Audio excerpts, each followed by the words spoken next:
আমরা কমলাপুর স্টেশনে এসেছি। এখানে পথ শিশু আছে কিনা দেখতে কমলাপুর স্টেশনে এসেছি।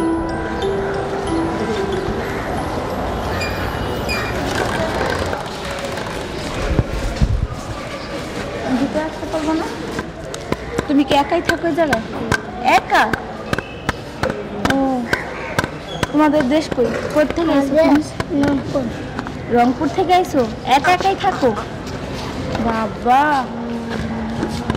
তুমি কি আমাদের ঘর স্কুলের নাম শুনছো কোনোদিন? শুনো নাই? সত্যি শুনো নাই? ও আচ্ছা, তুমি কি আমাদের ঘর স্কুলে যাবা? এই যে একটা বৌদ্ধ মন্দির চিনো?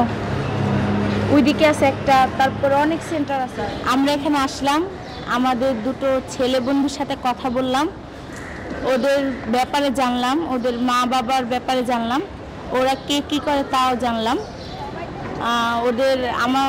আমাদের কথা কিছু বললাম, তারপর ওদের বললাম স্কুল ব্যাপারে একটা কথা বললাম। তারপরে ওদের কাছ থেকে বিদায় নিয়ে চলে আসলাম, আর একদিন আসবো এই বলে বিদায় নিয়ে চলে আসলাম। তারপরে এমন কয়েকদিন আমরা আসবো, এসে ওদের সাথে বন্ধুত্ব হবে, তারপরে ওরা ডিসিশন নিবে যে আমাদের স্কুলে যাবে কি না। এভাবেই কয়েক মাস আমরা আসি, তারপরে এসে আমরা শিশু নিয়ে যাই। কারণ ওরা তো জানে না, ওরা হয়তো ভাবতে পারে যে পাচারকারী কেউ আমরা নিয়ে বেচা ফেলতে পারি, তারপর অন্য কোথাও নিয়ে যেতে পারি, এইভাবে ওরা হয়তো যায়নি।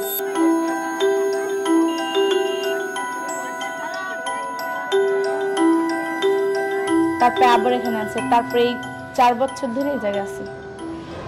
যখন আমি সবাইকে ছেড়ে চলে গেলাম, একলা থাকতে শুরু করলাম, তখন আমার বয়স ছিল 10 বছর।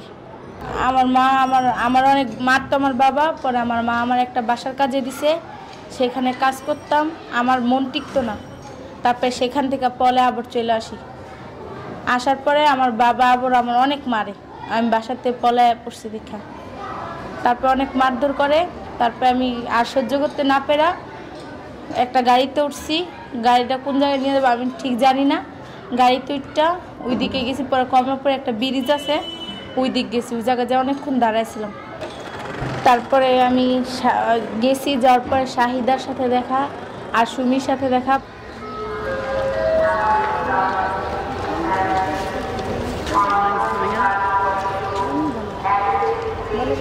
আমি এখানেই থাকতাম, এখানেই রাত কাটাতাম, ওরা আমার বন্ধু, ওরাও আমার সাথে থাকতো। সেদিন তো আমার অনেক খারাপ লাগে, তখন ওই যে কত মানুষ চিনি না, মানে যেই জায়গায় ঘুমাইতাম সেখানে বলতো যা এখান থেকে উঠতে যা, মানে একদম ভাল লাগতো না, মানে ডিস্টার্ব করে না, ছেলেরা অনেক বকা দেয়, তারপরে মানে অনেক খারাপ বকা দেয়, তাই মানে আরও মানে নিজের অনেক মানে মনটা অনেক, তারপরে ভালো লাগতো না ছেলেরা যে বকা দেয়, তো মানে এমন। তারপরে রাইতে তো পুলিশ দেখলে মানে মারতো। চেনা তো আছে, মানে কয়েকজনই ছিল, কয়েকজনের শারীরিকভাবে এমন মানে ইয়ে করছে।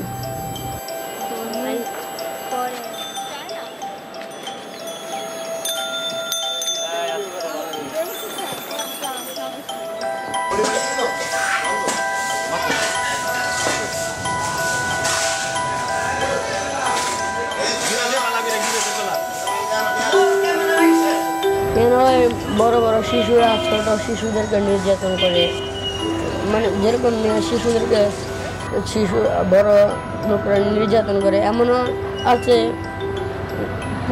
পুরুষ নির্যাতন করে। তার জন্য প্রচুর ভয় পাইতাম। খাওয়া দাওয়া,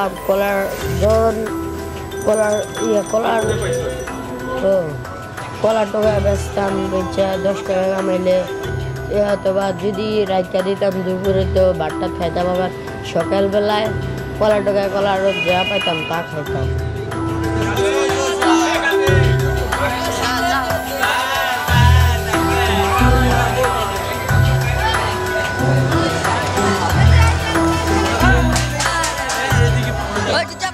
দেড় বছরের মতন ছিলাম, তখন আমার বয়স ছিল 8 হবে। কিন্তু সবাই দেখে লাঠি উস্তাদা, তারপর মাইরা দুইরা এমন করে দেখে, কেউ আপন ভাইবা নেয় না। খাবার মানুষের চাইলে দিত না। তারপর বাস স্ট্যান্ডে যে কিছু বোঝা মাইরা দিতাম, এই যে ব্যাগ নিয়ে দিতাম মাথায়, অন্য রিক্সায় দিয়ে দিতাম। তারপর আমার 10-20 টাকা দিত, ওর সাথে আমি নাচতাম।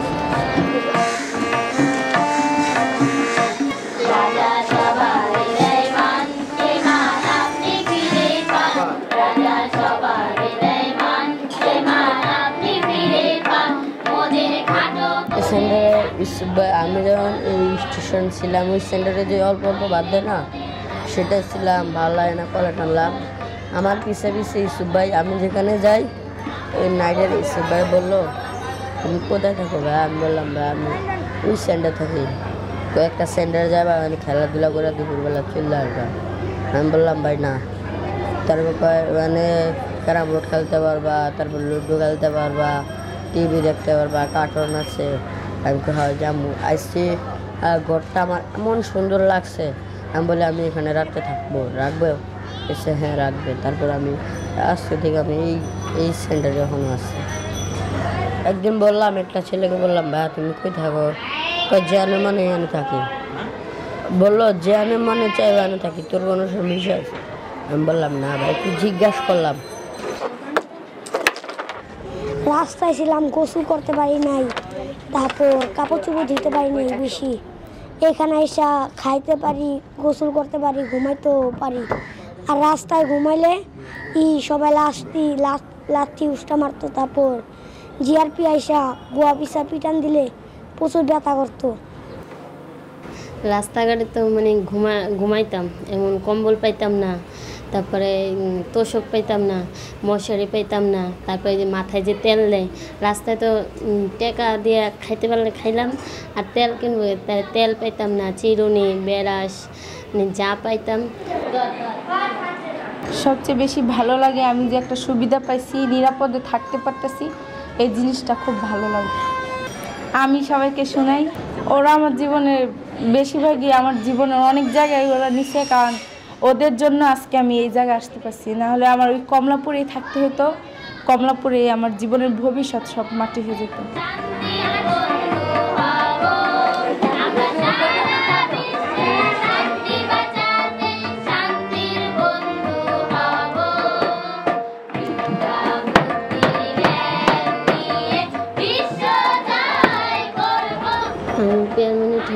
পেয়ার মনিটর হিসেবে এখানে মানে আপার সাথে সাহায্য করি।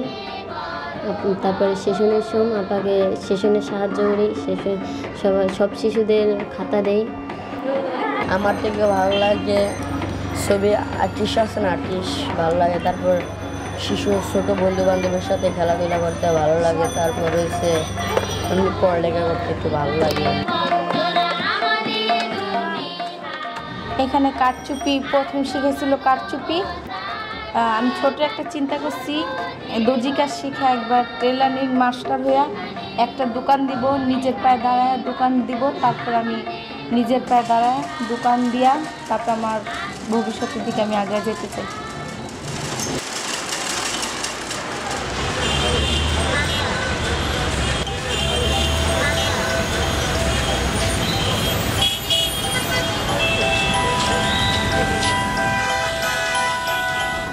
এখানে ভালো আছি। আর রাস্তায় যদি থাকতাম, রাস্তায় ময়লা আবর্জনা থাকতো, তারপর ট্রেনে ঘুরতাম, তারপর স্টেশন ঘুমাইতাম। এই জায়গায় আমার